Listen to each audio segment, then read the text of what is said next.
பெண்கள் நெறைய ஃபேஸ் பண்றது வந்து அடுத்ததா தைராய்டுங்கிற ஒரு விஷயம். நம்மளுக்கு தைராய்டு வந்து நெறைய இடத்துல வருது அப்படின்னு சொல்றாங்க. தைராய்டுமே குழந்தை பிறக்கிறதுக்கு ஒரு பெரிய ஒரு தடையா இருக்கு அப்படின்னும் சில பெண்கள் சொல்லி நான் கேள்விப்பட்டிருக்கேன். தைராய்டுமே பார்த்தீங்கன்னா, நார்மலா நம்மளுடைய ஃபுட் ஹேபிட்னாலயும், நம்ம வந்து ஒழுங்கா எக்ஸர்சைஸ் பண்ணாதனாலயும் வர ஒரு ப்ராப்ளமா?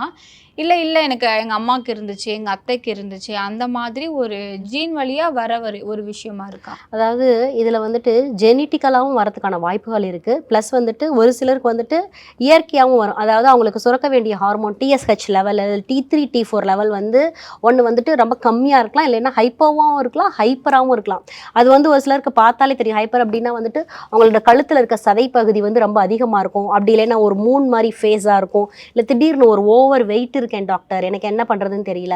இந்த தைராய்டுல நம்ம ரொம்ப முக்கியமான விஷயம் கவனிக்க வேண்டியது என்னன்னு பார்த்தீங்கன்னா, அவங்களுக்கும் கண்டிப்பா வந்து இந்த இர்ரெகுலர் பீரியட்ஸ் வந்து இருக்கும். அதாவது சைக்கிள்ஸ் வந்து மாறி மாறி வருது. அப்படி இல்லைன்னா அதிகமான அப்டாமினல் பெயின் வர்றது. அதே மாதிரி சில்லுன்னு ஏதாவது குடிச்சிட்ட உடனே தொண்டை வலி வர்றது. ஈஸியா வந்து இன்ஃபெக்ஷனை வந்து கேட்ச் பண்ணிருவாங்க. ஸோ இந்த தைராய்டையும் வந்து நம்ம வந்து இந்த குழந்தையின்மை போன்ற பிரச்சனைகளுக்கு வந்து ஃபர்ஸ்ட் வந்து நம்மளோட மார்க்கர் வந்து பார்க்க வேண்டியது என்ன அப்படின்னு பார்த்தீங்கன்னா, அவங்களுக்கு வந்து தைராய்டு ப்ராப்ளம் இருக்கா அப்படின்றத பார்க்கணும். அடுத்து வந்து பெண்களுக்கு வந்து பிசிஓஎஸ் பிரச்சனை இருக்கா அப்படின்றத பார்க்கணும்.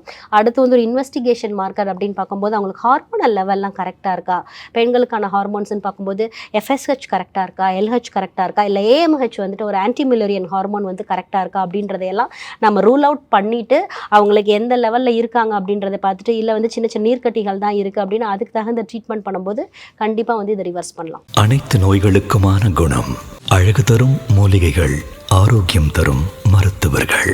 டாக்டர் ஸ்ரீவர்மாஸ். ஆரோக்கியமும் ஆன்மீகமும்.